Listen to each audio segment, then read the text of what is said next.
High rise building में एक conference room के अंदर एक आदमी एक औरत के सामने बैठा है और उनके बाहर स्टाफ खड़ा रहता है। बाहर खड़ी पिंक हेयर्ड स्टाफ को अंदर बैठी उस औरत के बारे में क्यूरियोसिटी होती है, जिस पर ब्लैक हेयर्ड जवाब देती है कि वो शॉय की गर्लफ्रेंड है और वो उससे ब्रेकअप करने आई है। ये सुनकर पिंक हेयर को यकीन नहीं होता कि वो कंपनी के अंदर ही उससे ब्रेकअप कर रही है, जिस पर वो कमेंट करती है कि ये औरत काफी वाइल्ड है। कॉन्फ्रेंस रूम के अंदर वो औरत शॉय से कहती है कि वो उसके जैसे यूजलेस आदमी के साथ अब और नहीं रह सकती है, जिसे सुनकर वो पूछता है क्यों, जिस पर गुस्से में वो बताती है कि उसका घटिया लुक उसे परेशान करता है और यह सुनकर वो बिल्कुल स्पीचलेस हो जाता है। फिर वो औरत आगे कहती है कि पहले उसने उसके साथ रहने का डिसीजन सिर्फ इसलिए लिया था क्योंकि उसे उसकी कल्टीवेशन पोटेंशियल दिखी थी। भले ही वो किसी डिसेंट कल्टीवेशन यूनिवर्सिटी में नहीं जा पाया, लेकिन फिर भी वो एक डिक्लाइनिंग कल्टीवेटर फैमिली का डिसेंडेंट था। इसके बाद वो कहती है कि वे दोनों काफी समय से साथ थे, लेकिन अब वो नहीं रहना चाहती।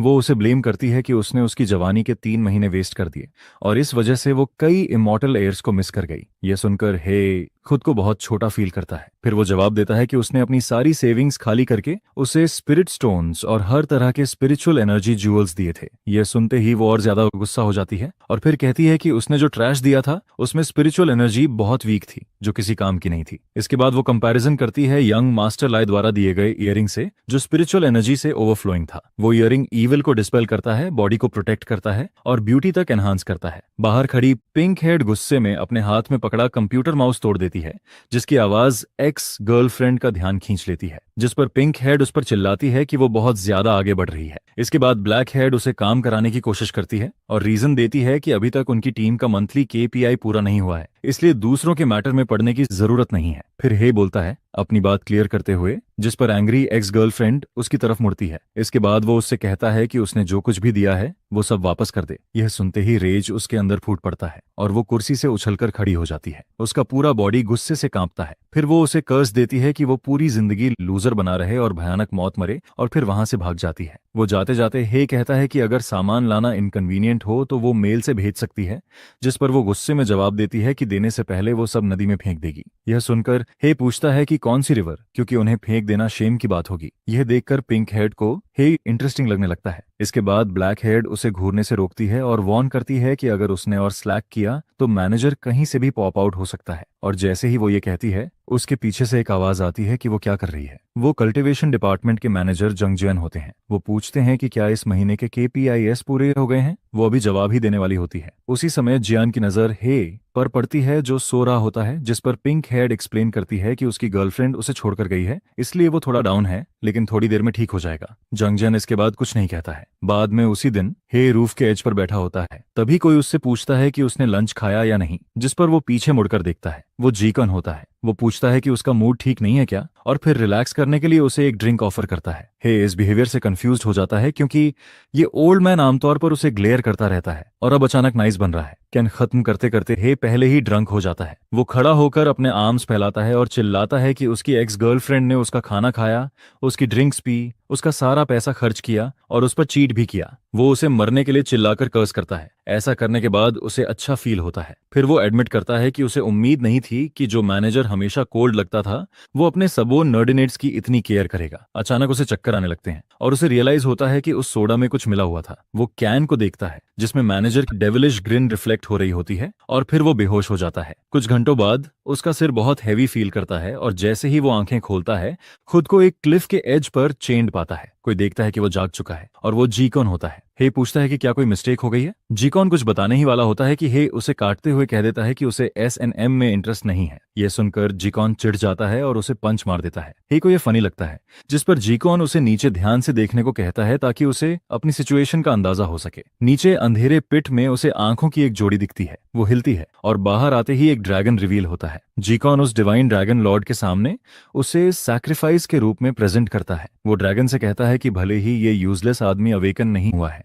लेकिन इसके बॉडी में एंशिएंट लिनिएज की स्पिरिचुअल रूट अभी भी मौजूद है, जो इसे शीप और पिग से ज्यादा डिलिशियस बनाती है। इसके बदले डिवाइन ड्रैगन उसे प्रॉमिस्ड कंडेंसेशन पिल देता है। जिकॉन मेजर ब्रेक थ्रू के एक्साइटमेंट में वहां से चला जाता है ताकि अपनी कल्टीवेशन पर लौट सके। इसके बाद डिवाइन ड्रैगन हे से पूछता है कि मरने से पहले उसके कोई लास्ट वर्ड्स हैं या नहीं। हे उसे घूरते हुए कहता है कि उसके मुंह से बहुत बैड ब्रेथ आ रही है और खाने से पहले उसे टीथ ब्रश करने की सलाह देता है। यह सुनकर डिवाइन ड्रैगन उसके इंसुलेंस पर एंग्री हो जाता है। वो दावा करता है कि वो क्लाउड्स का लॉर्ड है, 9 हेवेंस का मास्टर है, थंडर और रेन का बेरर है और 4 सीज का राइडर है। इसके अलावा उसने एबिस में 3000 साल साइलेंट कल्टीवेशन की है और 9 हेवेंस में 80,000 साल रोम किया है। आखिर में उसे खुद पर एम्बैरेसमेंट होने लगती है कि वो एक मियर मॉर्टल पर गुस्सा कर बैठा। फिर वो हे को पकड़ता है। नॉर्मली वो सैक्रिफाइस को एक बाइट में निगल लेता है, लेकिन इस बार वो उसे स्पेशल ट्रीटमेंट देने का फैसला करता है और उसे धीरे धीरे च्यू करने लगता है। हे चिल्लाता है कि वो ऐसा नहीं कर सकता। ड्रैगन जवाब देता है कि अब भीख मांगने में बहुत देर हो चुकी है, जिस पर हे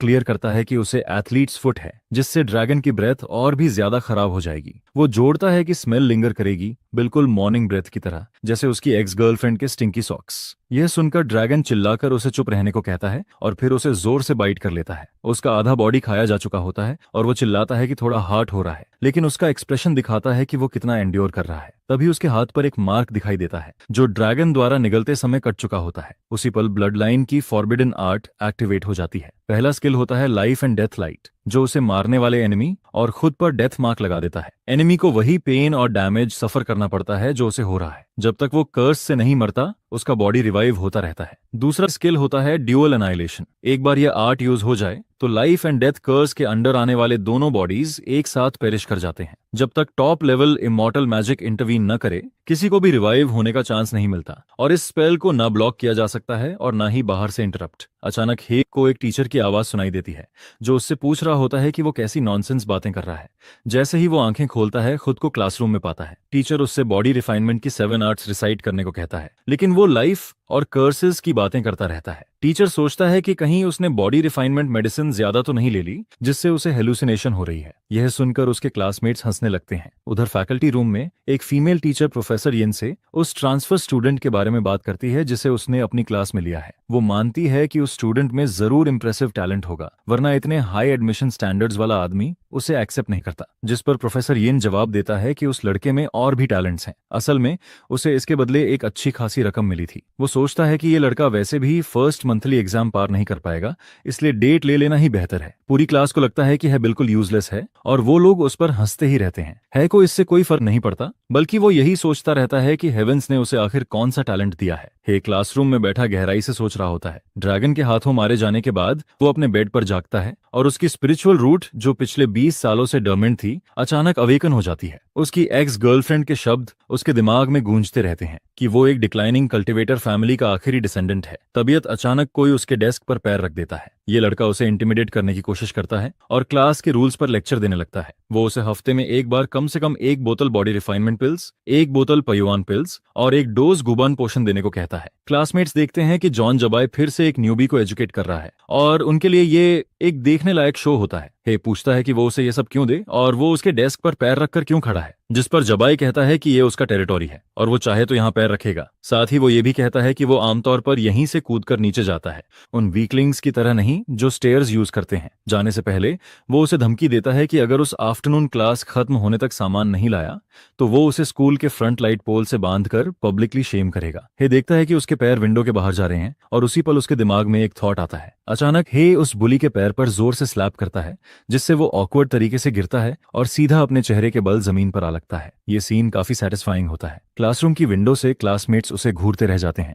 उन्हें यकीन नहीं होता कि वो फेस फर्स्ट जमीन पर गिर गया। उन्हें ज्यादा चिंता नहीं होती क्योंकि वो एक 100 fold refined steel technique practice करता है और उन्हें लगता है कि ऐसी गिरावट से वो मरेगा नहीं। कुछ लोग तो ये सोचकर दुखी भी होते हैं कि अगर वो मर गया तो उनका रैंक ऊपर चला जाएगा। वो कुछ मिनट तक जमीन पर पड़ा रहता है और फिर उठकर चिल्लाता है कि कोई कहीं नहीं जाएगा क्योंकि वो उनकी टांगें तोड़ देगा। हे के सामने बैठे ग्रीन हेड लड़के उसे बताते हैं कि अब वो फंस चुका है क्योंकि जबाई एक जाना माना क्लास बुली है जिसे आज तक किसी ने हराया नहीं है। साथ ही उसका फैमिली सिटी का एक पावरफुल और इन्फ्लुएंशियल एकेडमिक कल्टीवेशन क्लैन है और उसकी body refinement technique insane level तक पहुंच चुकी है। वो ये भी बताता है कि आखिरी स्टूडेंट जिसने उससे दुश्मनी ली थी उसका पूरा परिवार बर्बाद हो गया और मर गया। वो हे को वार्न करता है कि वो भाग सकता है लेकिन छुप नहीं सकता। फिर वो उसे टिप देता है कि क्लास के बाद गुजी एली से दूर रहना। वहीं वो लोग अक्सर एम्बुश करते हैं, लेकिन ये रास्ता हे के घर जाने के रास्ते में अनअवॉइडेबल है। शाम होते होते हे गुजी एली का साइन देखता है। पास ही 3 आदमी खड़े इंतजार कर रहे होते हैं। उनमें से एक अपने बॉस जाबाई से पूछता है कि क्या सच में 3 लोगों को मिलकर एक ट्रैश ट्रांसफर स्टूडेंट को हैंडल करना जरूरी है। दूसरा आदमी कहता है कि बॉस तो उसे एक हाथ से क्रश कर सकता है, लेकिन खुद करना उसके लेवल से नीचे है, इसीलिए ये काम लैकीज करेंगे। जबाई सोचता है कि वो छोटा बास्टर्ड शायद डर के मारे कांप रहा होगा और एली अवॉइड करने का तरीका सोच रहा होगा, लेकिन इससे फर्क नहीं पड़ता क्योंकि हर डायरेक्शन में उसके लोग हैं, वो भाग नहीं सकता। बॉल्ड लेकी उसे थम्स अप देता है और प्लानिंग की तारीफ करता है। अचानक हे सामने आ जाता है और उनसे पूछता है कि किसने कहा था कि वो छुपने वाला है। बॉल्ड आदमी घूमकर देखता है और हे को अपनी तरफ आते देखता है। उन्हें यकीन नहीं होता कि वो खुद चलकर उनके ट्रैप में आ गया है। वो मान लेते हैं कि जब बच नहीं सकता तो शायद ओबीडियंटली मौत एक्सेप्ट करने आ गया है। जबाई देखता है कि ये लड़का बिल्कुल डरा हुआ नहीं है और उसे क्यूरियोसिटी होती है कि वो क्या प्लान कर रहा है। वो सोचने लगता है कि कहीं ये एक्सट्रीमली रेयर टाइप तो नहीं जो अपनी रियल स्ट्रेंथ छुपाकर वीक बनने का नाटक करता है ताकि सरप्राइज अटैक कर सके। हे उन्हें कावर्ड कहता है कि स्कूल गेट पर किसी को घेरने की हिम्मत नहीं है, इसीलिए दूर रैली में एम्बुश करते हैं। वो कंप्लेन करता है कि यहाँ तक पहुंचने में काफी मेहनत लगी और उन्हें चैलेंज करता है कि सामने आकर अटैक करें। उसकी बातों से एक लैकी प्रोवोक हो जाता है और वो हे को किक मार देता है। हे वॉल से टकराता है और दीवार में एक बड़ा डेंट बन जाता है। उन्हें यकीन नहीं होता कि वो इतना वीक है, खासकर तब जब वो इतनी एरोगेंस के साथ आया था। जबाई कंफर्म कर लेता है कि वो सिर्फ एक रुकी है और वो बेकार में ओवरथिंक कर रहा था। हे खून से सना हुआ जमीन पर गिरा होता है। बुली उसके पास आता है और बताता है कि ये बॉडी रिफाइनमेंट के 5th लेवल की किक थी जिससे उसके इंटरनल ऑर्गन्स डैमेज हो चुके हैं और वो ज्यादा देर जिंदा नहीं रहेगा। हे अपनी हालत के बावजूद कहता है कि उसे बिल्कुल दर्द नहीं हुआ। वो इसे 5th रिफाइनमेंट भी नहीं मानता, बल्कि इसे किसी ऐसे लूजर की तरह सॉफ्ट और वीक बताता है जो रात में सैकड़ों बार जर्क ऑफ करता हो। यह सुनते ही बुली ट्रिगर हो जाता है। वो चाहता है कि हे की सांसें वहीं रुक जाएं और वो अपने किक्स से उसका सिर कुचल देना चाहता है। चारों तरफ खून बिखर जाता है। तभी सब कंफ्यूज हो जाते हैं। जाबाई और बॉल्ड आदमी डर के मारे देखते हैं कि एक टांग उड़कर उनके सामने आ गिरती है। फिर वो जोर जोर से चिल्लाता हुआ जमीन पर गिरता है। उसकी कटी हुई टांग से खून बहता रहता है और हे उस पर हंसता है कि उसने अपनी टांग खो दी। अचानक एक औरत वहां प्रकट होती है और वो हे के सामने खड़ी हो जाती है। जबाई को यकीन नहीं होता कि वो पलक झपकते ही कैसे आ गई। औरत की पीठ उनकी तरफ होते हुए भी बॉल्ड आदमी अटैक कर देता है। जबाई चिल्लाता है कि लीथल मूव यूज मत कर वरना पूरा एरिया तबाह हो जाएगा, लेकिन वो फिर भी पर्पल गोल्ड क्लब से डेथ वाला अटैक अनलीश कर देता है। पूरा इलाका एक बड़े एक्सप्लोजन से हिल जाता है। आसपास के सारे रेजिडेंसेस तबाह हो जाते हैं। उसे याद आता है कि घर जाकर उसका ओल्ड मैन आफ्टरमैथ देखकर एक्सप्लोड हो जाएगा। धीरे धीरे स्मोक और डस्ट बैठती है। बॉल्ड आदमी शॉक में रह जाता है। जबाई की भी आंखें फैल जाती हैं और उसका जबड़ा खुला रह जाता है। क्लब सीधा उस औरत के सिर पर गिरता है, लेकिन उसे जरा भी नुकसान नहीं होता। सीन से कुछ पल पहले एक फ्लोटिंग आइलैंड पर पुराने पेड़ के नीचे सिल्वर हेयर्ड औरत और एक व्हाइट क्रेन बैठे होते हैं। वो चाइनीज चेकर्स खेल रहे होते हैं। व्हाइट क्रेन उस औरत से पूछती है, जिसका नाम लॉर्ड डिवाइन ड्रैगन है, कि वो हमेशा ह्यूमन फॉर्म में ही क्यों रहती है। डिवाइन ड्रैगन कहती है कि वो इमॉर्टल पैलेस के टूटे फूटे रूल्स फॉलो नहीं करना चाहती। वो सवाल करती है कि हर कोई अपनी ओरिजिनल फॉर्म में ही क्यों दिखता है। वो कहती है कि ऐसा करने से सब क्रेन की तरह बन जाएंगे, जिनका बॉडी इंसान का और सिर पक्षी का होता है। यह सुनकर क्रेन चौंक जाती है और पूछती है कि क्या वो ऑफेंड हो गई है। क्रेन क्लैरिफाई करती है कि वो इसलिए पूछ रही है क्योंकि डिवाइन ड्रैगन से खून बह रहा है। डिवाइन ड्रैगन को लगता है कि यह मजाक है, क्योंकि आखिरी बार वो 100 साल पहले ब्लीड हुई थी। उसे खुद को इनविंसिबल फील होता है, लेकिन तभी उसके लिए सरप्राइज होता है और खून और तेजी से बहने लगता है। क्रेन पैनिक कर जाती है। डिवाइन ड्रैगन तुरंत होम्योस्टेसिस स्पेल यूज करती है और क्रेन को वहीं छोड़ देती है। मॉर्टल रेल्म की तरफ जाने से पहले क्रेन उसे इमॉर्टल पैलेस में रिपोर्ट करने की याद दिलाती है। डिवाइन ड्रैगन बहुत तेजी से उड़ती है। उसके हाथ पर एक मार्क दिखाई देता है और डिवाइन सेंस से स्कैन करने पर उसे पता चलता है कि यह डेथ कर्स है, जिसे वो अपनी पावर्स से भी डिस्पेल नहीं कर सकती। उसे एहसास होता है कि लाइफ कर्स ह्यूमन वर्ल्ड में किसी से जुड़ा हुआ है और उसे उस बास्टर्ड को ढूंढना ही होगा। वापस एली में एक रेक्टेंगुलर बैरियर खड़ा हो चुका होता है। दीवारों पर मार्क्स बने होते हैं और पूरा एली कवर हो चुका होता है। जबाई इंप्रेस हो जाता है कि उसने क्वाजी कॉन्डेंसेशन रेल्म के डायरेक्ट अटैक को बिना हिले सह लिया। इम्पैक्ट के उसी पल उसने डिफेंसिव बैरियर बना लिया था, जिससे आसपास की बिल्डिंग्स को कोई नुकसान नहीं हुआ। वो समझ जाता है कि सामने वाले की कल्टीवेशन उससे कहीं ऊपर है। डिवाइन ड्रैगन कहती है कि उसे लो लेवल कल्टीवेटर से लड़े बहुत समय हो गया है, इसलिए वो भूल ही गई थी कि ये लोग कितने वीक होते हैं। वो ये भी सोचती है कि जबाई तो उससे भी ज्यादा कमजोर है जितनी वो खुद शुरुआत में थी। जबाई अपने आदमी पर चिल्लाता है कि जल्दी उससे दूर हट जा, लेकिन बॉल्ड आदमी कुछ कर पाता उससे पहले ही उसका बॉडी टुकड़ों में उड़ जाता है। यह देखकर जबाई पूरी तरह से डर जाता है। उसके पैर जवाब दे जाते हैं और वो वहीं पीछे गिरकर बैठ जाता है। वो पूछता है कि ये कैसे हुआ, जब उसने उसे अटैक करते हुए देखा तक नहीं। फिर जैसे ही वो उसे अपनी तरफ आते देखता है, वो पैनिक करने लगता है, खासकर जब उसके पैर पहले ही साथ छोड़ चुके होते हैं। उसे साफ समझ आ जाता है कि अब उसका एंड है। तभी अचानक हे हवा में उठने लगता है। वो औरत कहती है कि उसे हैरानी हो रही है कि जिसे उसने खा लिया था वो फिर से जिंदा कैसे हो गया। यह सुनते ही हे कंफर्म कर लेता है कि वही ड्रैगन है। वो उसे कहती है कि जल्दी से उस कर्स को लिफ्ट करे वरना वो डेड मीट बन जाएगा, जिस पर हे जवाब देता है कि उसे नहीं पता कि उसे कैसे हटाया जाए। यह सुनते ही वो उसे बार बार जमीन पर पटकती है, इतनी ताकत से कि जमीन तक टूट जाती है। वो उससे फिर से कर्स हटाने को कहती है। जबाई ये सब देखकर सिहर जाता है कि जब वो स्नैप करती है तो अपने ही एलाइज को भी नहीं छोड़ती।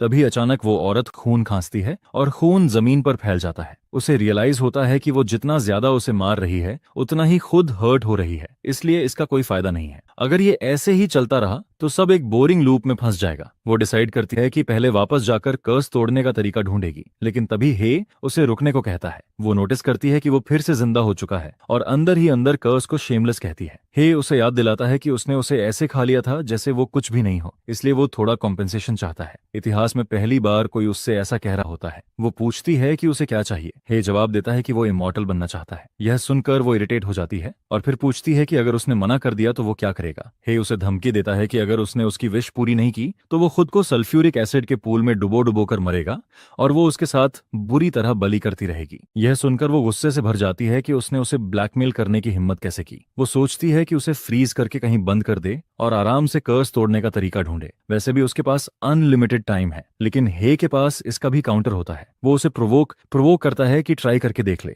ये उसे और ज्यादा गुस्सा दिला देता है। उसके नीचे एक शैडो बनती है और उसमें से रेड फ्लेम्स निकलती हैं। इसी के साथ वो उसे एक किताब फेंकती है और कहती है कि एक ही स्टेप में इमॉर्टैलिटी पाना इम्पॉसिबल है। वो किताब एक बेसिक कल्टीवेशन मैनुअल होती है जिससे वो धीरे धीरे ट्रेन कर सके। वो ताना मारते हुए कहती है कि ये किसी टैलेंटलेस आदमी के लिए बिल्कुल सही है। भले ही ये इमॉर्टैलिटी गारंटी नहीं करती, लेकिन कम से कम वो किसी अच्छी यूनिवर्सिटी में पहुंच सकता है और फिर उसे कभी खाने या कपड़ों की चिंता नहीं होगी। किताब के कवर पर लिखा होता है एडवांस्ड पेमेंट ऑफ स्किल्स। सिर्फ ये देखकर ही हे समझ जाता है कि ये टेक्निक काफी अमेजिंग है। वो मान लेता है कि कल्टीवेशन इंप्रूव करना ही एकमात्र रियल रास्ता है। अपने मन में वो उसे इडियट कहती है। दुनिया में कुछ भी फ्री नहीं मिलता, इसलिए जब तक वो उससे पूरी तरह छुटकारा नहीं पा लेती वो उससे हर चीज निचोड़ लेगी। संयोग से हे भी बिल्कुल यही सोच रहा होता है। इस बीच जबाई खुद को दीवार से चिपकाकर अपनी मौजूदगी छुपाने की कोशिश कर रहा होता है, लेकिन वो देख लेता है कि वो उसकी तरफ देख रही है। उसे समझ आ जाता है कि अब उसका एंड है, लेकिन वो कहती है कि वो रास्ते में न आने वाली चींटियों को कुचलने की मेहनत नहीं करती,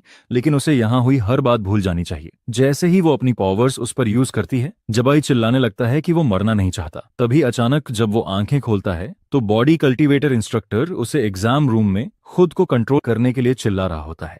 उसे परेशानी होती है कि उसे कल की कोई भी बात याद नहीं है। उसका दिमाग पूरी तरह मैस हो चुका होता है। उसे समझ नहीं आता कि आज क्या करना है। इंस्ट्रक्टर उन्हें बताता है कि ये नए सेमेस्टर का फर्स्ट मंथली एग्जाम है और वो उम्मीद करता है कि सब अपना बेस्ट देंगे। रैंकिंग के नीचे वाले स्टूडेंट्स खतरे में होते हैं क्योंकि स्कूल उन्हें लीव करने की सलाह दे सकता है। पहला बॉडी कल्टीवेशन प्रोफिशिएंसी टेस्ट शुरू हो चुका होता है और उनके फ्यूचर के लिए इंस्ट्रक्टर उन्हें चार्ज करने को कहता है। हे को यकीन नहीं होता कि फर्स्ट वीक में ही मंथली एग्जाम आ गया, जबकि पिछले कुछ दिनों में इंस्ट्रक्टर्स ने क्लास में कुछ सिखाया भी नहीं था। उसके पास बैठा ग्रीन हेयर लड़का बताता है कि सीनियर ईयर ऐसा ही होता है।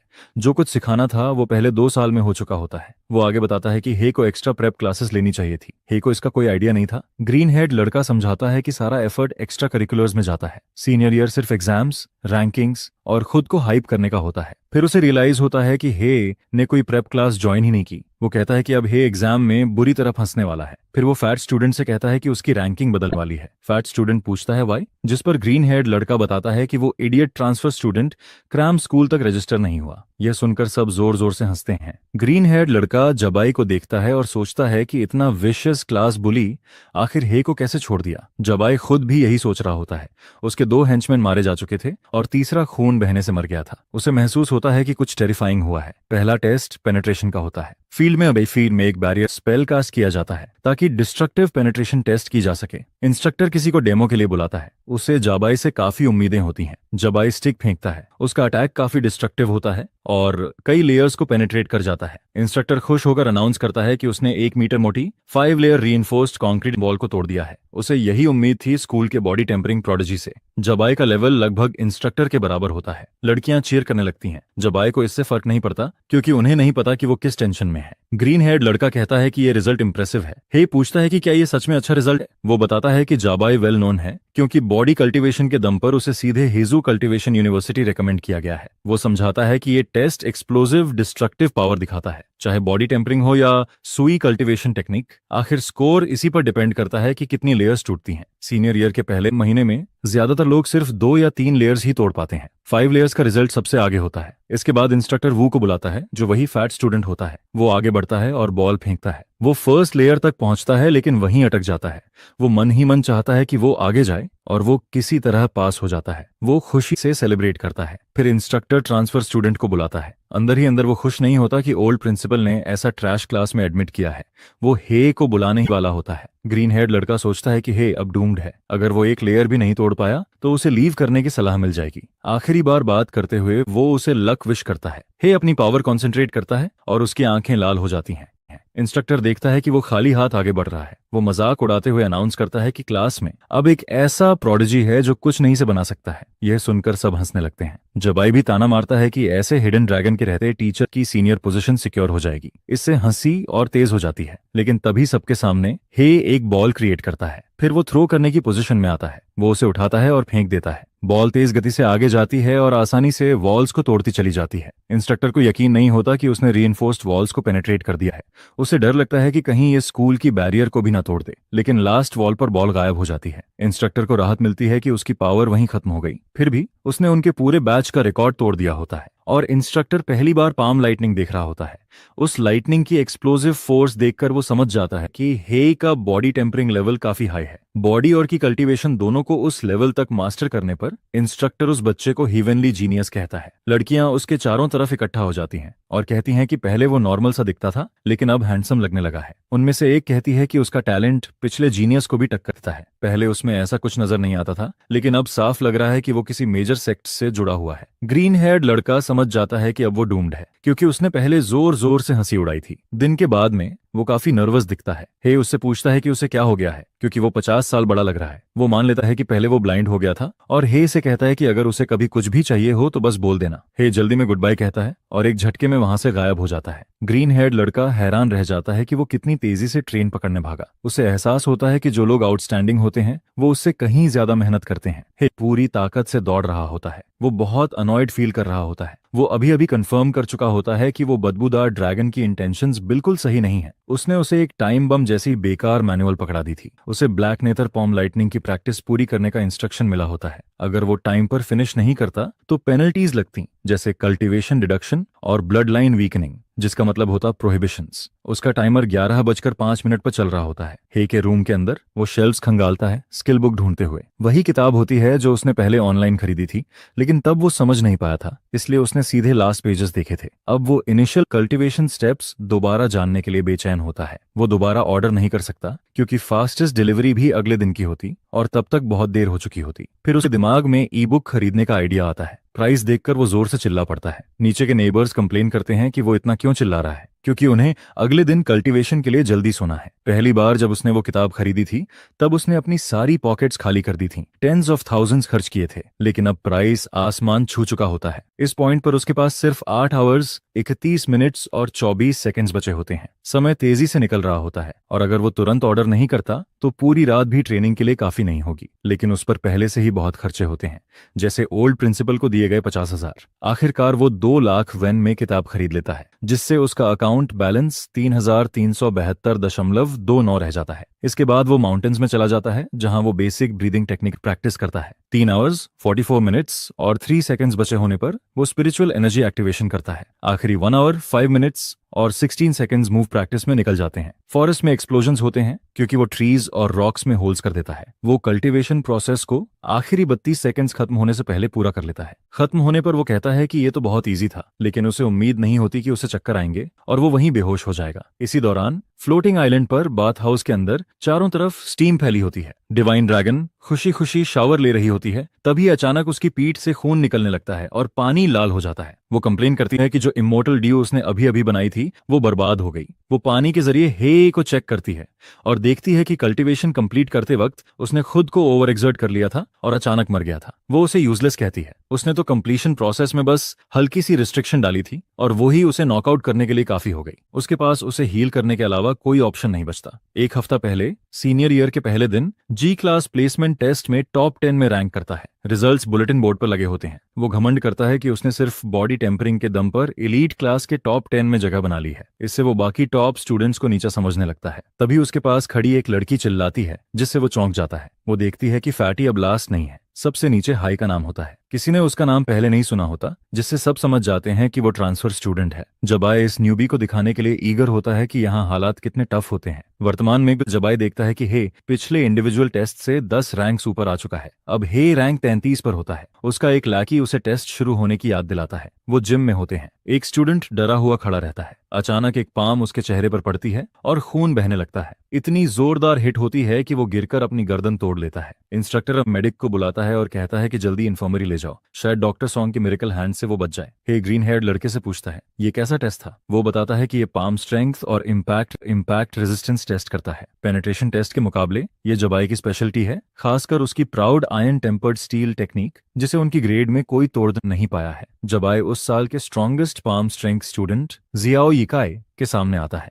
वो खुद को स्ट्रॉन्गर साबित करने के लिए ईगर होता है। यिकाई भी उसकी एरोगेंस की कीमत चुकवाने के लिए डिटरमिन्ड होता है। वो फॉर्ज्ड स्टील पाम यूज करता है। अटैक इतना डिस्ट्रक्टिव होता है कि चारों तरफ डस्ट फैल जाती है। वो कहता है कि आयरन टेम्पर्ड स्टील बस ओवरहाइप्ड है, लेकिन स्मोक हटते ही वो देखता है कि जबाई अब भी खड़ा है। जबाई उसकी टेक्निक का मजाक उड़ाता है और फिर उसे अटैक करता है। यिकाई नीचे गिर जाता है। इंस्ट्रक्टर किसी को बुलाता है और उसे इन्फर्मरी भेजने को कहता है। इसके बाद इंस्ट्रक्टर वू को बुलाता है, लेकिन जबाई सजेस्ट करता है कि पहले हे को बुलाया जाए। हे ओपन सोर्स कल्टीवेशन मेथड और पैटेंटेड कल्टीवेशन मेथड के बारे में सुनकर हैरान हो जाता है। उसका क्लासमेट बताता है कि कल्टीवेशन मेथड्स 2 टाइप्स की होती हैं। ये कॉमन सेंस है, इसलिए वो सोचता है कि हे ने 10th और 11th किस स्कूल से की थी। हे जवाब देता है, म्युनिसिपल नंबर 3 हाई स्कूल। ये सुनकर सब समझ जाते हैं कि उसकी फाउंडेशन कमजोर क्यों है। वो एक normal non immortal cultivation high school थी। ग्रीन हेड स्टूडेंट एक्सप्लेन करता है कि open source cultivation methods publicly available होती हैं और कोई भी उन्हें प्रैक्टिस कर सकता है। Patented cultivation methods immortal cultivation patent bureau में रजिस्टर होती हैं। सिर्फ पैटेंट होल्डर या ऑथराइज्ड लोग ही उन्हें यूज कर सकते हैं।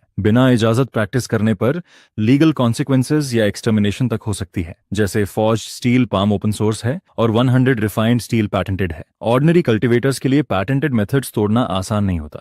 उनकी थ्रेशहोल्ड और डिफिकल्टी दोनों ज्यादा होती हैं। इंस्ट्रक्टर बेसिक मेंटेनेंस स्पेल्स डालकर टूटे हुए कोड को ठीक करता है और फिर हे को नीचे आने को कहता है। हे और जबाई आमने सामने खड़े होते हैं। जबाई को हर बार उसे देखकर दिल तेज धड़कता फील होता है। उसे समझ नहीं आता क्यों, खासकर जब उसने सिर्फ एक टेस्ट हारा है। लेकिन अगर वो उसे हरा दे तो खुद को प्रूव कर सकता है। हे सजेस्ट करता है कि दोनों एक साथ हिट करें। यह जबाई को चिढ़ा देता है और वो चिल्लाता है कि ज्यादा एरोगेंट मत बन। हे फॉर्ज्ड स्टील पाम यूज करता है। जबाई को फर्क नहीं पड़ता क्योंकि वो ओपन सोर्स मेथड से टकराने की कोशिश कर रहा है। वो 100 रिफाइंड स्टील यूज करता है। इंस्ट्रक्टर ध्यान से देखता रहता है। दोनों की पाम्स टकराती हैं, लेकिन जबाई उड़कर पीछे जा गिरता है। दीवार से टकराने पर गहरा डेंट पड़ता है और जमीन में बॉडी शेप का होल बन जाता है। क्राउड सन्न रह जाती है। इंस्ट्रक्टर को यह बिल्कुल एक्सपेक्ट नहीं था। हे का opening move open source forged steel palm होता है, लेकिन जबाई से टकराते ही उसके ऊपर 100 रिफाइंड स्टील की लेयर चढ़ जाती है। ऊपर से जंग फैमिली की पैटेंटेड 100 रिफाइंड स्टील टेक्निक्स की थ्रेशोल्ड भी बहुत हाई और डिफिकल्ट होती है। इससे इंस्ट्रक्टर सोचने लगता है कि क्या हे को पैटेंटेड मेथड चोरी से प्रैक्टिस करने के बैकलैश का डर नहीं है। हे टीचर से कहता है कि जबाई को इन्फर्मरी भेज दिया जाए क्योंकि वो दीवार से चिपका हुआ है और खुद नीचे उतर नहीं पा रहा। जब टीचर जवाब नहीं देता तो हे पलटकर देखता है। टीचर बिल्कुल एक टेम किए हुए डॉग की तरह बिहेव कर रहा होता है। फिर वो टीचर उससे पूछता है कि उसने किस मास्टर के अंडर ट्रेनिंग ली है। वो उसे पास आने को कहता है और फिर धीरे से उसके कान में विस्पर करता है कि वो ड्रैगन लॉर्ड था। उधर जबाई इन्फर्मरी में होश में आता है। वो उस बास्टर्ड पर गुस्सा कर रहा होता है। तभी बगल से कोई बोलता है कि वो बास्टर्ड कुछ जाना पहचाना लग रहा है। वो चियन होता है। वो हाइये की पिक्चर को ध्यान से देखता है और कहता है कि वो किसी ऐसे इंसान जैसा दिखता है जिसे वो जानता है। शी पूछता है कि क्या वो उसे जानता है। चियन इशारा करता है कि हाँ, लेकिन अंदर ही अंदर वो सोचता है कि हाय का जिंदा बचना नामुमकिन था। वो सोचने लगता है कि क्या ड्रैगन लॉर्ड ने उस पर मर्सी दिखाई है। उसे याद आता है कि अगला एग्जाम केमिस्ट्री का है। वो जबाई से पूछता है कि किस टॉपिक पर फोकस होगा। जबाई जवाब देता है कि पॉइजन मेकिंग और टॉक्सिन टेस्टिंग। यह सुनकर जियन के चेहरे पर डेविलिश ग्रिन आ जाती है और वो कहता है कि जंकयार्ड में मजा आएगा। जबाई फॉर्ज्ड स्टील पाम की ट्रेनिंग को पूरा करता है। वो बॉस को इन्फॉर्म करता है कि सारी स्क्रैप्ड कार्स क्रश कर दी गई हैं। इसके बाद बॉस उसकी तारीफ करता है और पेमेंट उसके अकाउंट में ट्रांसफर कर देता है। बॉस ने पैसे बचाने के लिए स्क्रैप कार क्रैशर नहीं खरीदा था, इसलिए जाबाई को कल्टीवेटिंग करते हुए कमाने का मौका मिल गया। सिस्टम उसे इंस्ट्रक्ट करता है कि वो जल्दी से 100 रिफाइंड स्टील ट्रेनिंग कंप्लीट करे। उसने 2020 स्ट्राइक्स कर लिए होते हैं, लेकिन अभी तक 2020 हिट्स नहीं मिले होते। वो सोचने लगता है कि आज रात किससे लड़े ताकि हिट्स मिल सकें। अचानक कोई सामने आता है और पूछता है कि क्या वो हे है। वो जवाब देता है कि नहीं। वो कहता है कि सामने वाला गलत आदमी ढूंढ रहा है, क्योंकि उसका नाम यिनजियान है। उसी पल पहले वाली क्लास का टीचर छींक देता है। उसे अजीब लगता है कि स्लाइड शो बनाते हुए उसे ठंड कैसे लग गई। वो आदमी चिल्लाकर कहता है कि नाटक करना बंद कर दे, क्योंकि वो उसे जानता है। यंग मास्टर जंग ने उसे सबक सिखाने भेजा है। ये आदमी जंग शिवन होता है, जिसकी cultivation spiritual attraction realm tier 9 की होती है। हे उसकी तरफ बढ़ता है और कहता है कि उसे ये बात पहले ही बता देनी चाहिए थी। वो मना करता है और कहता है कि उसे लगा था कि वो डेट कलेक्टर है। वो चैलेंज के लिए रेडी होता है। जिक्सवन को ये अजीब लगता है कि उसकी कल्टीवेशन ज्यादा होने के बावजूद हे उससे डर नहीं रहा है। स्पिरिचुअल परसेप्शन से देखे तो वो बस स्पिरिचुअल अट्रैक्शन रील में एंटर ही कर रहा है। इससे उसे शक होता है कि शायद वो अपनी रियल कल्टीवेशन छुपा रहा है। बिना ज्यादा सोचे वो पंच मारता है और हे को दूर उड़ा देता है। फिर वो दोबारा चार्ज करता है, ये सोचते हुए कि हे पहले बस एक्टिंग कर रहा था और एक पंच ही काफी होगा। लेकिन जब वो उस पर गिरने वाला होता है तो हे उसे घूरता है और उसे चैलेंज करता है कि अटैक में और पावर डाले। दोनों की फाइट से पूरा फॉरेस्ट गूंज उठता है। हे को फिर से हिट लगती है और उसके बाद एक किक भी पड़ती है। फेस डाउन जमीन पर गिरने के बावजूद हे के चेहरे पर स्माइल होती है, जिसे देखकर जिक्सन कंफ्यूज हो जाता है। उसे पीटा जा रहा होता है, उसकी ऑरा कमजोर होती जा रही होती है, फिर भी उसके चेहरे पर वही क्रीपी एक्सप्रेशन रहता है। आखिरकार जिक्सन डिसाइड करता है कि इंस्टेंट किल अटैक से फाइट खत्म करेगा। थर्ड सीक्वेंस, हे के टॉर्सो पर जोरदार ब्लो पड़ता है और वो उड़कर एक बड़े पत्थर से टकराता है। वो घुटनों के बल गिर जाता है। जिकुआन कमेंट करता है कि आजकल के हाई स्कूलर्स कितने वीक होते हैं, फिर भी टफ बनने का नाटक करते हैं। हे हिलता नहीं है। जब वो चेक करता है तो देखता है कि वो हील हो रहा है। उसकी रिकवरी स्पीड देखकर वो चौंक जाता है। स्पिरिचुअल अट्रैक्शन रेल्म का टॉप टियर फिजिशियन भी ऐसा नहीं कर सकता। वो फाइनल स्ट्राइक मारता है। इम्पैक्ट से चारों तरफ तेज हवा चलने लगती है। हे के चेहरे पर क्रीपी ग्रिन आ जाती है, क्योंकि उसे रियलाइज होता है कि उसे 2020 हिट्स मिल चुके हैं। इससे 100 रिफाइंड स्टील ट्रेनिंग कंप्लीट हो जाती है। वो नीचे झुककर जवान की टांग पकड़ता है और black underworld palm thunder unleash करके उसके टोर्सो पर मारता है, लेकिन जवान अपने पाम से उसे ब्लॉक कर लेता है और एंट्री लेवल स्पेल कहकर उसका मजाक उड़ाता है। हे जवाब देता है कि उसे पकड़ कर रखे। वो अपना दूसरा हाथ नेक्स्ट अटैक के लिए रेडी करता है। फिर वो फॉर्ज्ड स्टील पाम के बाद 100 रिफाइंड स्टील यूज करता है। जिक्सावन डायरेक्ट हिट खाता है और इम्पैक्ट से उड़ता हुआ एक पेड़ के तने को चीर देता है। आखिरकार वो खुद को संभाल लेता है, लेकिन खून खांसता है। उसे महसूस होता है कि उसके बॉडी के ज्यादातर मेरिडियंस टूट चुके हैं। उसे यकीन नहीं होता कि स्पिरिचुअल अट्रैक्शन रेल्म के एंट्री लेवल पर एक हाई स्कूलर उसे हीलिंग के लिए एनर्जी चैनल करने पर मजबूर कर सकता है। वो कसम खाता है कि रिकवर होने के बाद उसे मार डालेगा। तभी उसका ध्यान किसी और चीज पर जाता है। लाइटनिंग बॉल उसके हाथ से चिपकी होती है। वो पैनिक में उसे फेंकने की कोशिश करता है, लेकिन वो निकलती नहीं है। वो कुछ कर पाता उससे पहले ही वो एक्सप्लोड हो जाती है। उसके अलावा कुछ नहीं बचता सिवाय उसके शेड्स के। हे उन्हें उठाकर पहन लेता है। सिस्टम नोटिफाई करता है कि एनिमी डिफीट हो चुका है और उसे डायनेमिक मोनले नाम का मैजिकल टूल मिला है, जो डायनेमिक विजन एनहांस करता है, जिससे फास्ट मूविंग ऑब्जेक्ट्स को ट्रैक करना आसान हो जाता है। हे इस अनएक्सपेक्टेड रिवॉर्ड से खुश हो जाता है। अगले दिन रैंकिंग्स पोस्ट होती हैं। जबाई परेशान हो जाता है कि हे बहुत तेजी से रैंक अप कर रहा है।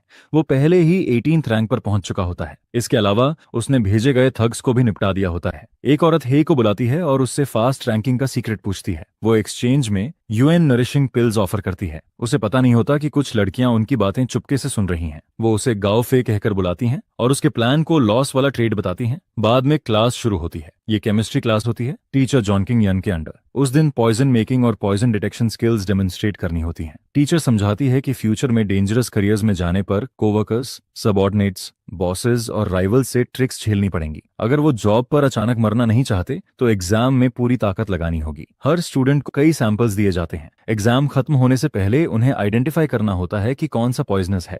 नॉन टॉक्सिक आइटम्स उन्हें निगलने होते हैं और फाइनल ग्रेड डिटेक्शन स्पीड और एक्यूरेसी दोनों पर डिपेंड करती है। अगर कोई पॉइजन का नाम भी बता दे तो एक्स्ट्रा क्रेडिट मिलता है। जबाई अपने सेकंड ब्रदर की मदद से हाई की पूरी ट्रे टैम्पर कर देता है। उसे उम्मीद होती है कि हे डेंजरस करियर तक पहुंचेगा ही नहीं, क्योंकि वो यहीं मर जाएगा। इतनी सारी तेज स्मेल वाली चीजें मिलाकर रखी जाती हैं ताकि वो स्मेल से पॉइजन आइडेंटिफाई न कर सके। ट्रे में हुटूनिया dumplings, stinky tofu, durian, fermented bean juice रखा होता है। अगर वो किसी और तरीके से पॉइजन पहचानने की कोशिश करे तब भी सफल नहीं होगा, क्योंकि पॉइजन को अच्छी तरह डिस्गाइज किया गया होता है। उसे अपने फैमिली के पॉइजन मास्टर पर पूरा भरोसा होता है और वो कॉन्फिडेंट होता है कि केमिस्ट्री टीचर भी इसे डिटेक्ट नहीं कर पाएगी। ग्रीन हेयर्ड लड़का इस फील्ड में खुद को एडवांटेज में महसूस करता है। वो सूंघना शुरू करता है और फैटी खाने पर केमिकल डालता है। एक लड़की लाइटनिंग यूज करके पॉइजन डिटेक्ट करती है। टीचर चिंगन उसे देखती है और इंप्रेस्ड होती है कि वो अब भी पॉइजन डिटेक्शन में एक्सीलेंट है। जब वो देखती है कि हाये कुछ नहीं कर रहा है जबकि बाकी सब स्टार्ट कर चुके हैं, तो वो उसके पास जाती है। जबाई ये सब सुन लेता है और सोचता है कि हे के पास करने को कुछ भी नहीं है।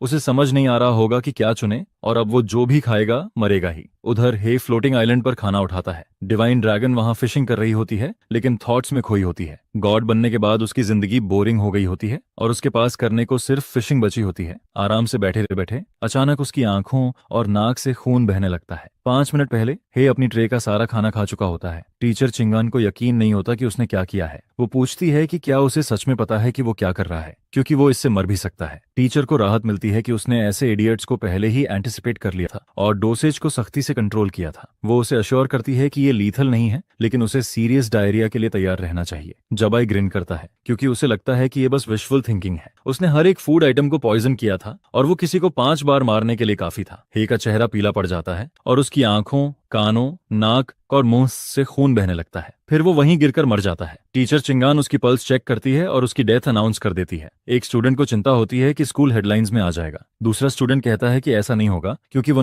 ना किसी मेजर सेक्टी से है और ना ही कोई टॉप स्कॉलर है। सीनियर ईयर में स्टूडेंट का मरना काफी कॉमन माना जाता है। रैंक 19 वाला स्टूडेंट खुश हो जाता है क्योंकि अब वो आसानी से ऊपर चढ़ सकता है। टीचर चिंगन जहां प्रमोशन इवैल्यूएशन को लेकर वरीड होती है, वहीं वो उस इंसान पर फ्यूरियस होती है जिसने उसके एग्जाम से छेड़छाड़ की। उसके दिमाग में सबसे पहले कर्स्ड पीई टीचर आता है, क्योंकि वो टाइटल के लिए उससे कम्पीट करता रहता है। उसी वक्त जब वो उस पर शक कर रही होती है, हे रिकवर कर चुका होता है। जैसे ही उसे पता चलता है कि वो जिंदा है, वो चौंक कर खड़ी हो जाती है। अपने पूरे करियर में ये पहली बार होता है जब उसने ऐसा कुछ देखा है। उसे यकीन नहीं होता कि उसने उसे फूल कर दिया। हे रिपोर्ट करता है कि सारे 5 आइटम्स पॉइजन थे, जिनमें एंटेक डिस्पर्सिंग पाउडर भी शामिल था। उसकी हथेली पर कुछ लेटर्स उभर आते हैं। फिर वो बताता है कि आखिरी वाला एयर एंडिंग पॉइजन था। जबाई को यकीन नहीं होता। वो नर्वस हो जाता है। उसने पूरी तैयारी की थी, यहाँ तक कि अपने सेक्रेटरी से कंडेंसेशन रेल्म के एक्सपर्ट को भी ढूंढा था। उसने बैकग्राउंड चेक भी करवाया था और कुछ भी सस्पिशियस नहीं मिला था। इसलिए ये एक बड़ा पजल बन जाता है कि एक nameless nobody condensation realm experts के पॉइजन से कैसे बच गया। उसी दिन बाद में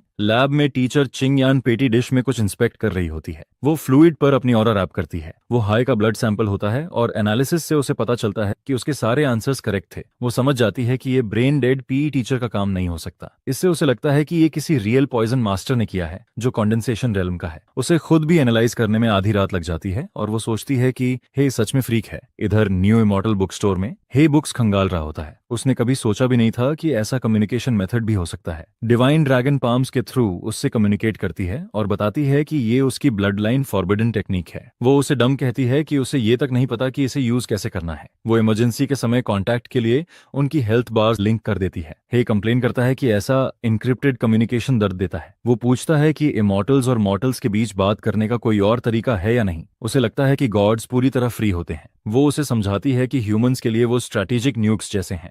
उनका हर मूव इमॉर्टल पैलेस की निगरानी में होता है। वो एक बार ऑलरेडी खुद से डिसेंड कर चुकी है और अगर उसने दोबारा कैजुअली ह्यूमन से कांटेक्ट किया और इमॉर्टल पैलेस को पता चल गया तो इमॉर्टल्स उसके पीछे पड़ जाएंगे। हे पूछता है कि क्या वो उसे टॉप टियर ट्रेजर्स की लोकेशन बता सकती है। वो कहती है कि जो कुछ शेयर करना अलाउड था वो सब ऑलरेडी एडवांस्ड पेमेंट स्किल्स में इन्फ्यूज कर दिया गया है, बस उसे इंस्ट्रक्शंस फॉलो करनी है। उसके हाथों से खून बहने लगता है। किसी की नजर उस पर पड़ती है। वो फीमेल स्टाफ होती है। उसे लगता है कि आजकल हाई स्कूलर्स बहुत प्रेशर में होते हैं, लेकिन उसे यकीन नहीं होता कि कोई बुक स्टोर में सेल्फ हार्म करेगा और फिर खून साफ करने की बारी उसी की आएगी। हे सॉरी बोलता है और प्रॉमिस करता है कि वो बाद में खून साफ कर देगा। फिर वो कुछ बुक्स को लेकर सवाल पूछता है। वो पूछती है कि किस तरह की बुक्स चाहिए। हे बताता है कि वो सीनियर ईयर में है और कंडेंसेशन रियल में एम करना चाहता है। वो अच्छे प्रेप बुक्स की रिकमेंडेशन चाहता है। कॉलेज एंट्रेंस एग्जाम्स में अभी लगभग 1 साल बाकी होता है, इसलिए उसे हैरानी होती है कि वो अभी से कंडेंसेशन रेल्म की तैयारी कर रहा है। हे पूछता है कि कंडेंसेशन रेल्म कितना हार्ड होता है। वो डाउट करती है कि क्या वो सच में सीनियर है, क्योंकि उसे बेसिक नॉलेज भी नहीं है। वो एक्सप्लेन करती है कि अगर कॉलेज एंट्रेंस एग्जाम के दौरान कंडेंसेशन रेल्म ब्रेक कर लिया तो एडमिशन ऑलमोस्ट गारंटीड होता है।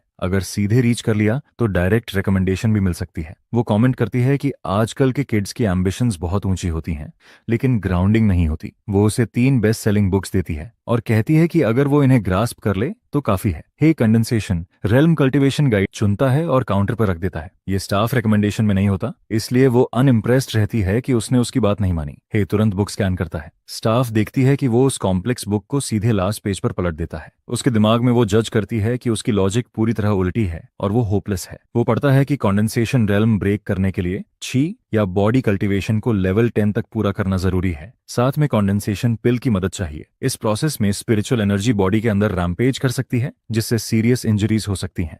इसलिए टॉप ग्रेड हीलिंग और फाउंडेशन स्टेबलाइजिंग मेडिसिन की जरूरत होती है। ये प्रोसेस एक्सपेंसिव और रिस्की होता है और इसमें मरने का भी खतरा होता है। हे कंक्लूड करता है कि उसे बस जंग एस्टेट में कंडेंसेशन पिल प्रिपेयर करनी है। उधर कोई चिल्ला रहा होता है। जबाई कंडेंसेशन रेल्म के पॉइजन मास्टर को डांट रहा होता है कि वो एक सीनियर स्टूडेंट को भी नहीं मार सका। वो आदमी माफी मांगता है और कहता है कि कुछ गड़बड़ हो गई होगी।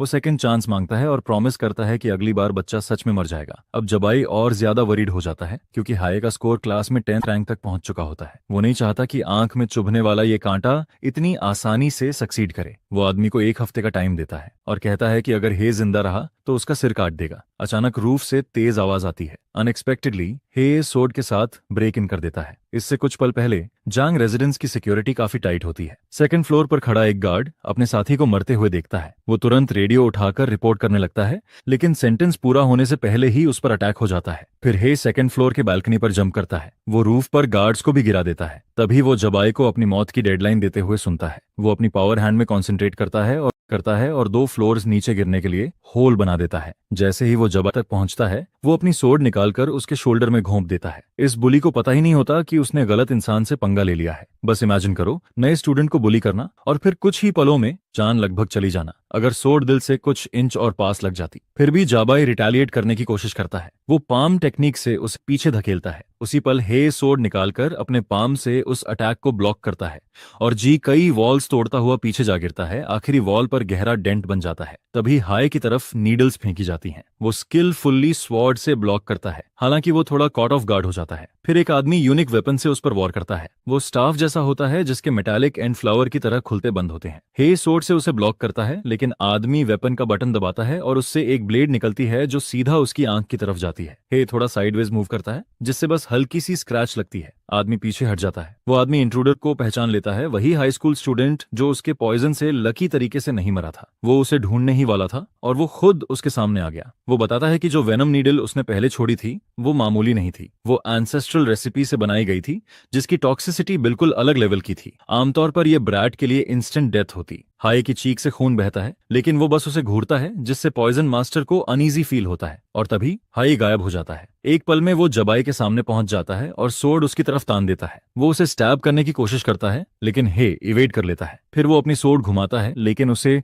कुछ गलत सा फील होता है। उसी पल कई नीडल्स उसकी तरफ छोड़ी जाती हैं। ये पॉइजन मास्टर की तरफ से होता है। वो इस बात से ऑफेंड हो जाता है कि हे ने उसे कंप्लीटली इग्नोर कर दिया। उसे ये भी इरिटेशन होती है कि उसके पॉइजन की पोटेंसी इतनी स्ट्रांग होने के बाद भी ये लड़का अभी तक जिंदा खड़ा है। हे एक आइटम तोड़ देता है। फिर वो आदमी जबाई से कहता है कि भाग जा, वो नीडल्स का कर्टन बनाकर उसे कवर देगा। हे देखता है कि जबाई विंडो से कूदकर एस्केप कर जाता है। जबाई बाहर निकल जाता है। इसके बाद पॉइजन मास्टर डिसाइड करता है कि कंडेंसेशन रेल्म की पावर डेमोन्स्ट्रेट करेगा। जो नीडल्स दीवार में घुसी होती हैं, उनसे ग्रीन मिस्ट निकलने लगती है। हे को खांसी आने लगती है। उसे समझ आ जाता है कि ये पॉइजन फॉग पहले वाले टॉक्सिक नीडल्स से कहीं ज्यादा इंटेंस है। पॉइजन उसकी स्किन पर असर दिखाने लगता है और वो गिरकर मर जाता है। पॉइजन मास्टर जोर जोर से हंसता है। वो उसका मजाक उड़ाता है कि वो खुद को हर पॉइजन से इम्यून समझ रहा था, लेकिन उसके फिनिशिंग मूव को विथस्टैंड नहीं कर पाया। तभी उसकी आंखों के सामने एक स्टैच्यू 2 हिस्सों में कट जाती है। हे की आंखें खुल जाती हैं। वो अपनी सोर्ड उठाता है और पॉइजन मास्टर पर स्लैश कर देता है। उसी पल पॉइजन मास्टर समझ जाता है कि उससे बहुत बड़ी गलती हो गई है। असल में जब से डिवाइन ड्रैगन ने क्ले एवाटार टेक्निक यूज करके डैमेज डाइवर्ट करना शुरू किया था, तब से हर बार उसे खून से नहीं ढकना पड़ता था। लेकिन एक साथ 2 एवाटार्स डिस्ट्रॉय हो जाना उसे सिग्नल दे देता है कि हे किसी ट्रिकी सिचुएशन में फंस गया है। इसलिए वो खुद चेक करने का फैसला करती है। वो देखती है कि हे किसी पर स्लैश कर रहा है। पॉइजन मास्टर को यकीन नहीं होता कि कंडेंसेशन रियल्म का कल्टीवेटर स्पिरिचुअल अट्रैक्शन रियलम वाले के हाथों मारा गया है। वो बहुत ज्यादा ब्लड कर चुका होता है। जब हे चेक करता है तो उसकी पल्स नहीं होती। हे उसे लूट करता है क्योंकि आइटम्स भले यूजलेस हों लेकिन कैश में बदले जा सकते हैं। उधर जाबाई पहाड़ों के बीच सड़क किनारे हांफता हुआ भाग रहा होता है। वो पूरी तरह आउट ऑफ ब्रेथ होता है। भागते भागते वो अपना फोन भी भूल जाता है, इसलिए उसे एक कार रोककर फोन उधार लेना पड़ता है ताकि बैकअप बुला सके। वो उस ट्रांसफर स्टूडेंट पर आग बबूला होता है। उसे यकीन नहीं होता कि वो जंग फैमिली से बदला लेने की हिम्मत कर गया। वो सोचता है कि जैसे ही फैमिली के असैसिन्स इकट्ठा होंगे वो उसे मारेगा और उसका पूरा फैमिली वाइप आउट कर देगा।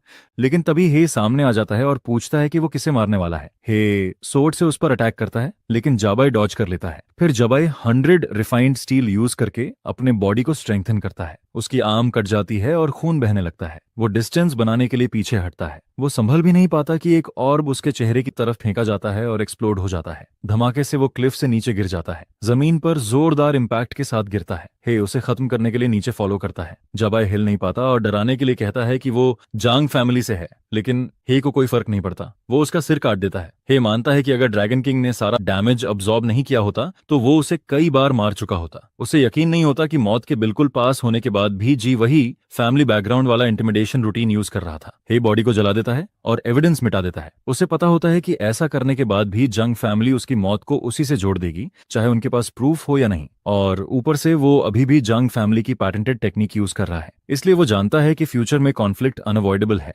लेकिन उसे सेटिस्फैक्शन होती है कि उसका रिवेंज बेकार नहीं गया। जल्दी निकलने के बावजूद वो कुछ वैल्यूएबल चीजें उठा लाता है। ये कंडेंसेशन पिल्स होती हैं और उसे 3 मिलती हैं। उसे पता होता है कि जबाई के भाई को एक पिल के लिए ड्रैगन किंग को सैक्रिफाइसेस देनी पड़ी थी। उसे मेजर सेक्ट के डिसाइपल्स के बीच के कॉम्प्लिकेटेड रिलेशनशिप्स का अंदाजा लग जाता है। वो गोल्ड, सिल्वर, ट्रेजर्स, टैलिस्मन्स और स्टैंडर्ड ब्लेड्स जैसी चीजें भी उठा लेता है। वो प्लान करता है कि बाद में सब बेच देगा। सिस्टम को जैसे ही सेल शब्द डिटेक्ट होता है वो एक सेल्स सिस्टम ऑफर करता है। एडवांस्ड पेमेंट स्किल्स मिलने के बाद से सिस्टम जैसे पॉपअप्स आने लगे होते हैं। हे मान लेता है कि ये सब उस स्टिंकी ड्रैगन की डिजाइन है। अब तो ये ई कॉमर्स प्लेटफॉर्म के बिग डेटा के साथ और भी क्रेजी हो गया होता है। तभी उसे याद आता है कि उसे जल्दी से ब्राउजिंग हिस्ट्री डिलीट करनी चाहिए। उसके सामने एक व्हील आ जाता है जिसमें कल्चरेशन टेक्निक, मैजिक आर्टिफैक्ट जैसे ऑप्शंस होते हैं। वो सेल पर क्लिक करता है। डायनामिक मॉनले, horizontal blade, poison lotus, gold bars और बाकी सारा जंक सेल हो जाता है। उसके अकाउंट में 1,54,178 क्रेडिट हो जाते हैं। तभी सिस्टम चमकता है। Heaven opening blade 1 million watts में सेल पर होता है। उसे गुस्सा आता है कि सब कुछ मिलाकर 1.05 मिलियन में बिक गया,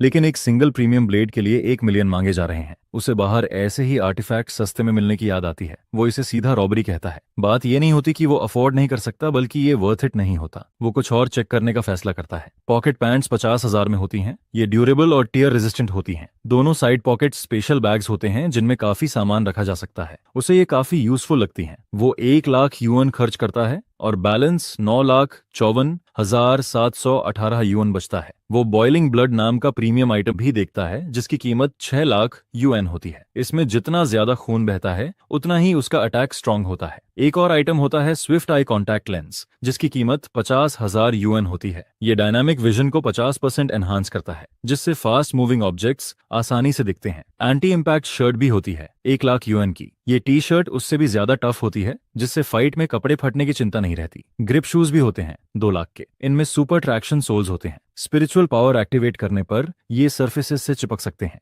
एक्चुअल इफेक्ट यूजर की कल्टीवेशन पर डिपेंड करता है। टोटल मिलाकर वो 9,50,000 युआन खर्च कर देता है और उसके पास सिर्फ 4,718 युआन बचते हैं, जिसे देखकर वो रो पड़ता है। उधर डिवाइन ड्रैगन मुस्कुरा रही होती है, लेकिन वो तय कर लेती है कि जिसने उस पर ब्लड कर्स डाला है उसे इतनी आसानी से मरने नहीं देगी। किसी ने लॉर्ड ड्रैगन किंग को बुलाया होता है। वो एक कैट होती है और रिपोर्ट करती है कि ह्यूमन के ब्लड कर्स को तोड़ने का तरीका मिल गया है। डिवाइन ड्रैगन कैट के साथ ऑल्टर की तरफ जाती है। कैट बताती है कि वो ब्लड लाइन कोई खास नहीं है। हाये के एंसेस्टर्स सिर्फ लो लेवल डीमन बीस्ट्स पर ही ब्लड कर्स डाल पाते थे।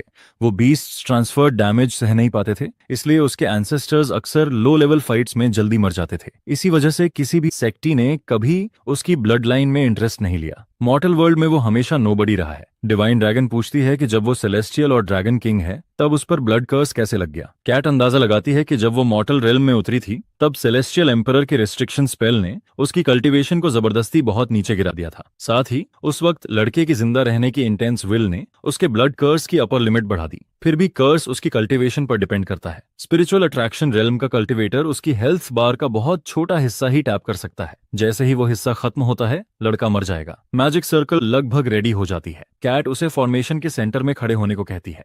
मैजिक सर्कल्स उसके ऊपर बन जाते हैं।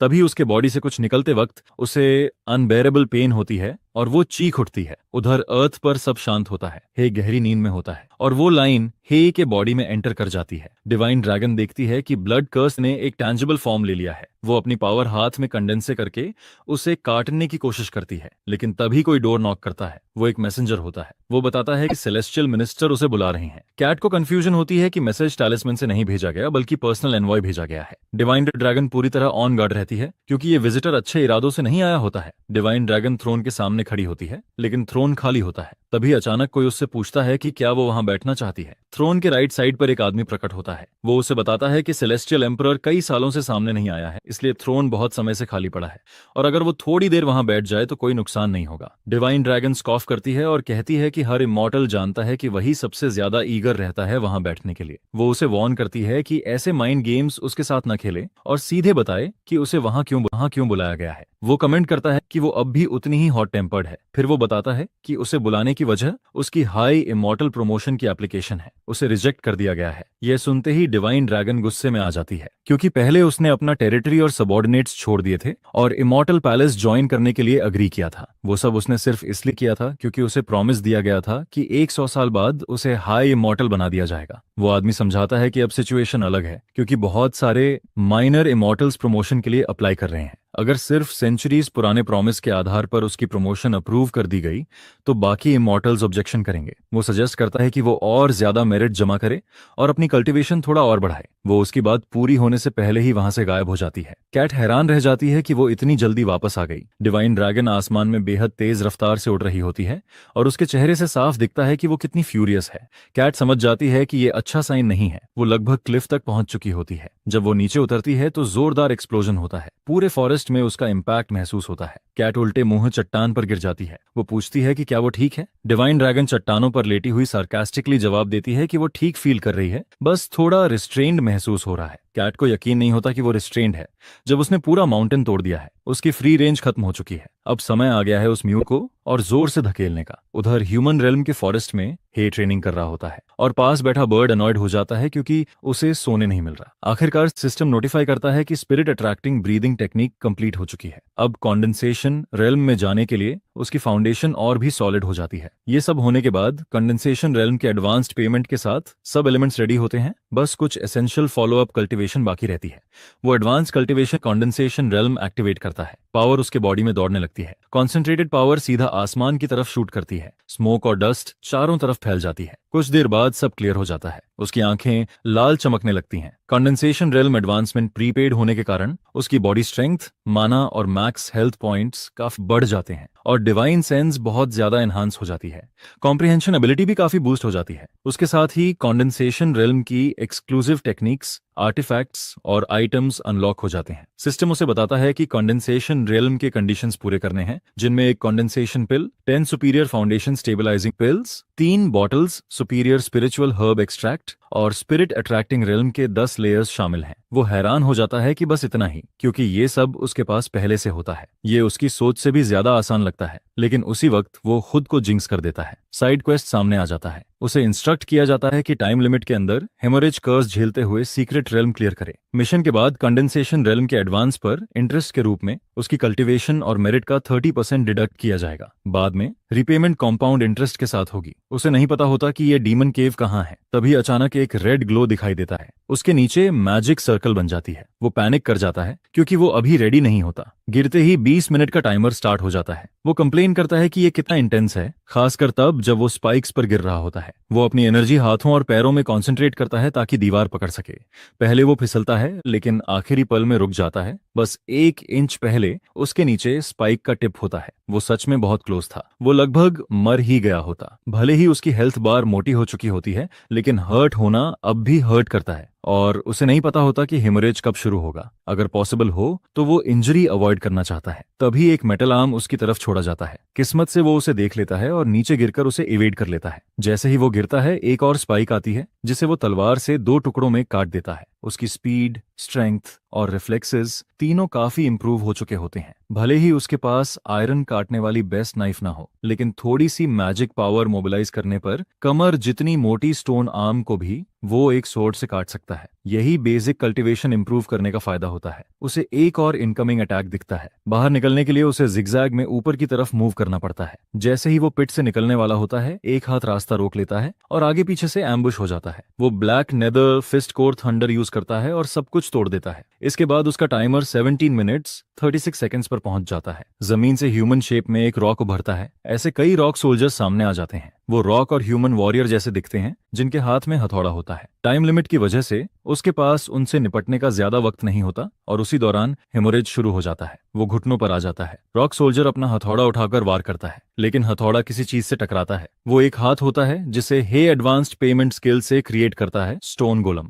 भारी ब्लड लॉस की वजह से बॉइलिंग ब्लड एक्टिवेट हो जाता है, जिससे उसका अटैक पावर बढ़ जाता है। वो डैगर से रॉक सोल्जर को 2 हिस्सों में काट देता है। सिस्टम उसे स्टोन गोलम ट्रेनिंग कंप्लीट करने का इंस्ट्रक्शन देता है। उसे गोलम को कंट्रोल करके अलग अलग अटैक टेक्निक्स यूज करनी होती हैं। उसकी प्रोग्रेस 0-5 पर होती है। वो गोलम हैंड रिलीज करता है और सारे रॉक सोल्जर्स को डिफीट करता है। वो एक को क्रश करता है और बाकी को गोलम हैंड से पंच कर देता है। गोलम हैंड हवा में उड़ जाती है। इसी दौरान दूसरी जगह जिकियन एक चेन्ड औरत को थप्पड़ मारकर होश में लाता है। वो औरत होश में आती है और खुद को एक क्रीपी ऑल्टर के सामने तपाती है। उसने तो बस सोडा पिया था, इसलिए उसे समझ नहीं आता कि वो ऐसी जगह कैसे पहुंच गई। वो अपने मैनेजर जिकियन से पूछती है कि ये सब कैसे हुआ। जिकियन इरिटेट होता है क्योंकि कॉन्डेंसेशन पिल लेने के बाद भी उसका ब्रेक थ्रू नहीं हुआ था और ड्रैगन भी अब उसके ऑफरिंग्स का जवाब नहीं दे रहा था। इसी वजह से वो डिसाइड करता है कि किसी दूसरे डेटी से कंडेंसेशन पिल मांगने के लिए सैक्रिफाइस देगा। ब्लैक हेयर्ड औरत, जो उसकी सबॉर्डिनेट होती है, ये समझते ही पैनिक कर जाती है कि उसे सैक्रिफाइस किया जा रहा है। उसे यकीन नहीं होता। वो कहती है कि वो 3000 वॉट महीने की नौकरी में जानवरों की तरह काम करती रही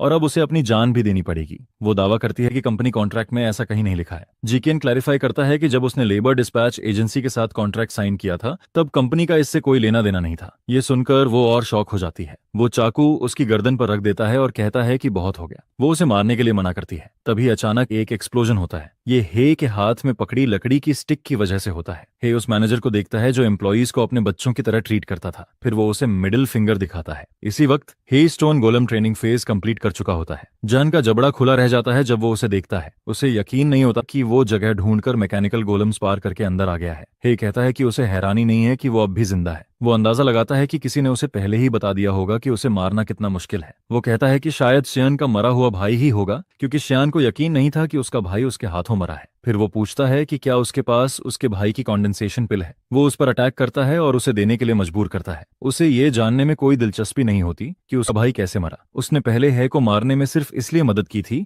ताकि उसकी और अपने भाई की इज्जत बची रहे।